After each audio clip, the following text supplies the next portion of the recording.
মহাভারত।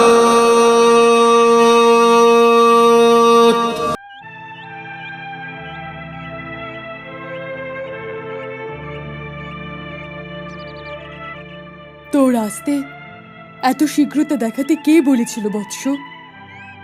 তুই তোর আসার অর্থ জানিস কি? তোর আসার অর্থ হলো তোর পিতা চলে যাওয়ার সময় এসে গিয়েছে।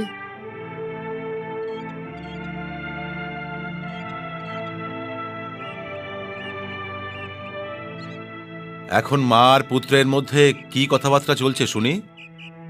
আমি ওকে এটা বলছিলাম, আর্যপুত্রের চলে যাওয়ার সময় এসে গিয়েছে।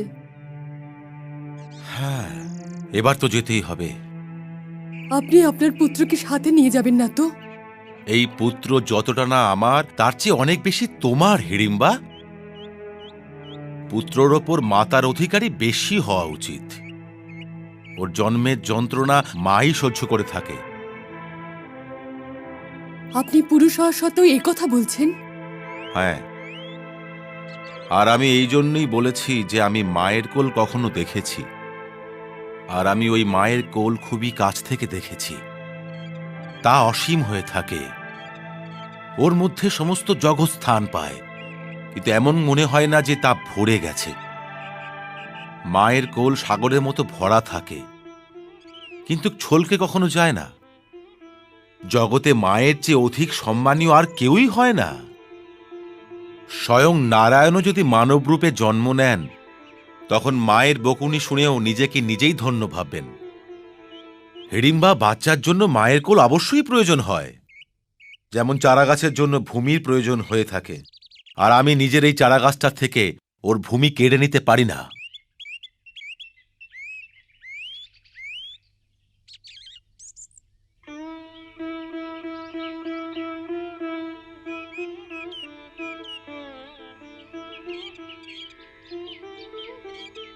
মাতাশ্রী!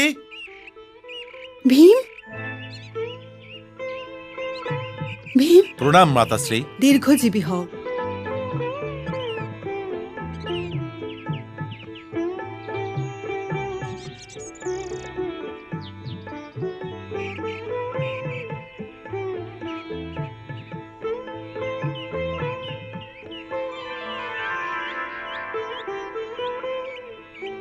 এসো পুত্র। প্রণাম মেজভ্রাতা। প্রণাম প্রণাম ভ্রাতাশ্রী। প্রণাম। আসুন দাদা, আপনার খাবার সাজানোই আছে। আরে থালা কি কোথাও পালিয়ে যাচ্ছে? আগে ওকে স্নান তো করে নিতে দাও। মেজভ্রাতার খাবার সময় জানা আছে, তাহলে উনি স্নান করেই ঘরে এসেছেন নিশ্চয়ই। কিন্তু সত্যি বলছি মেজভ্রাতা, অনেক দিন পর ভোজনের স্বাদ পাওয়া যাবে। কিন্তু মাতাশ্রী, এটা কি মনে হচ্ছে না যে বৌদি মেজভ্রাতাকে প্রাণ ভরিয়ে ভোজন করিয়েছেন? যাও ভীম, তুমি স্নান করে নাও। কিন্তু যদি আপনি নিজের হাতে আমায় খাওয়ান, তবে স্নানের কি প্রয়োজন আছে?